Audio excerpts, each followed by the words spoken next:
Hello, everybody. This is Dr. Christensen again, and I'm getting this video posted a bit late. Sorry for that, but I've been having problems with Zoom. Anyway, I just wanted to give you a few notes, as it were, about the topic that you're going to be addressing in the second discussion assignment. Um, this assignment asks you to compare two pieces of primary source material, one dealing with one side of the War of 1812, the other dealing with the other side. And just to set the background here a little bit, as you probably know by now, the War of 1812 was a very confusing war for the United States. It ended in 1815 as a stalemate, with both sides basically agreeing to stop the war and return to the way things were previously.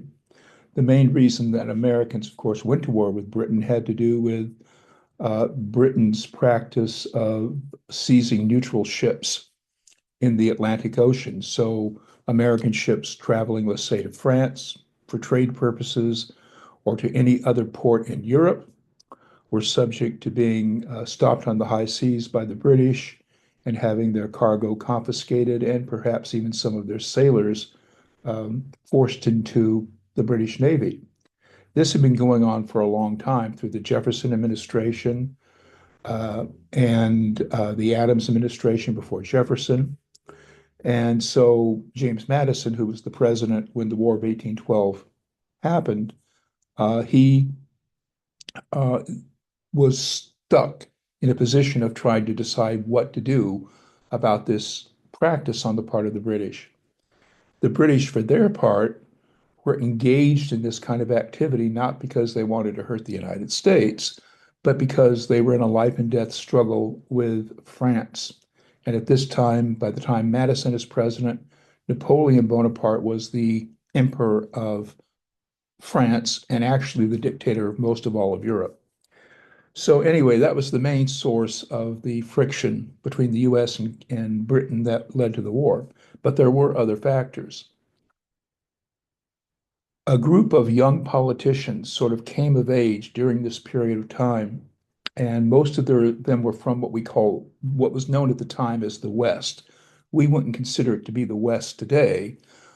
We would consider it to be, if anything, maybe the center part of the country or even further to the east. So we're talking about Kentucky, Tennessee, places like Western Pennsylvania, Ohio, etc. That was considered the West at that time. It was relatively sparsely settled. One of the complaints that Westerners had about what was going on with the British was they felt that the British had been stirring up trouble amongst Native Americans that also lived in the western region of the country and encouraging them to launch raids against American settlers. Now, some raids did take place. It's not clear to what extent, if any, the British were involved in any of that, but many Americans believed that they were. This group of young politicians from the West who came to age at this time were collectively referred to as the War Hawks.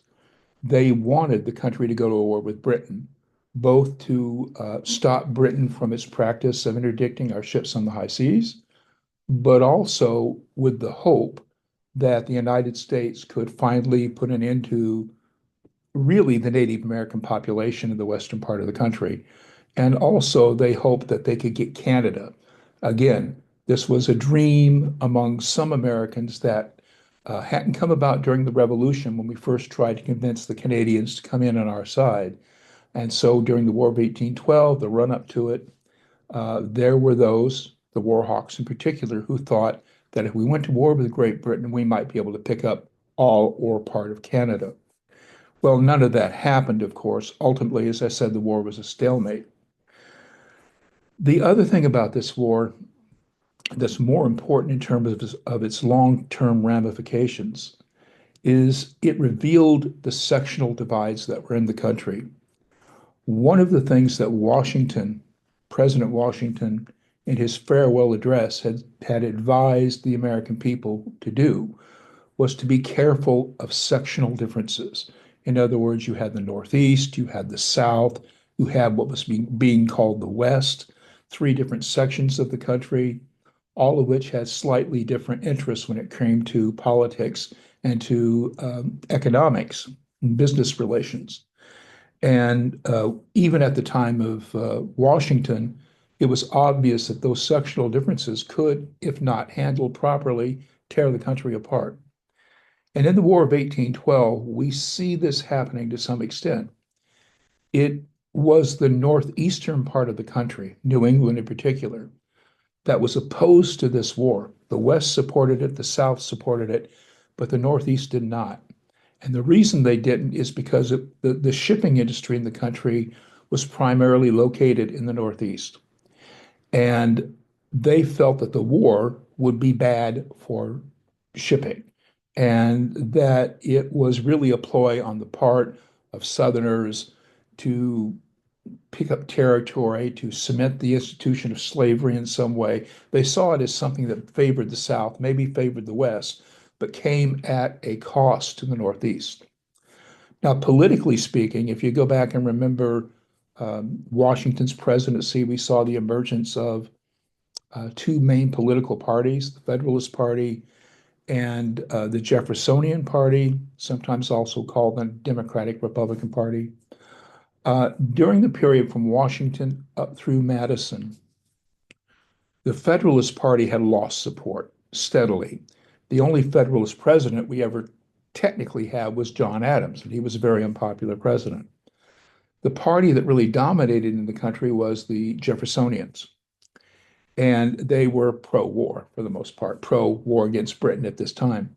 But in New England, the Federalists still had a stronghold. And obviously, they were unsuccessful in keeping the country out of the war.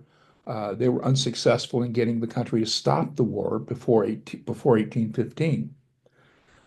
They became so frustrated in their efforts to try to bring the war to an end that they had a convention. The party delegates met in Hartford, Connecticut, and decided to issue an ultimatum basically to Congress that if the war was not ended, the Northeast would take drastic steps, including possibly secession, right?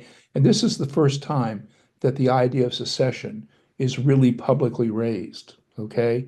Has nothing really directly to do with slavery. It has to do with sectional differences between the country and economics primarily. So when these delegates from New England arrived in Washington, D.C., they got there at just about the same time that the war had officially ended. The United States had signed a treaty with Great Britain called the Treaty of Ghent in 1814, really. And so technically the war was over. As a result, the delegates from the Federalist Party who arrived in Washington to try to make these demands, instead of being greeted warmly or just even greeted kindly, they were greeted as traitors. They were seen as people who didn't defend the United States, were against the United States. How could you threaten to secede from the United States, etc.? Most Americans at the end of the War of 1812, even though we didn't win that war, they interpreted it as a victory because we didn't lose that war, because we stood up to the British. And so there was a wave of nationalism that spread throughout the country. The Federalist Party was on the wrong side of that.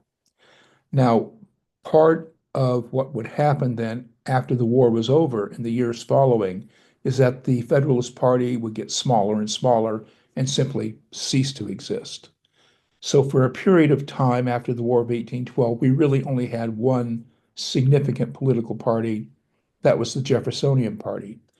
And in fact, they started to refer to themselves not so much as the Jeffersonians or the Democratic Republicans, but rather they referred to themselves as the National Republicans.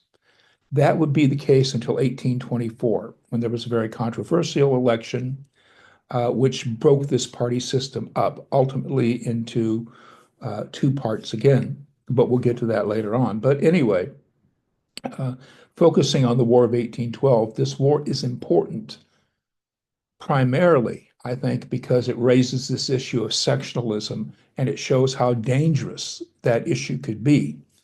In the enthusiasm after the War of 1812, that is not a subject that most Americans were interested in entertaining.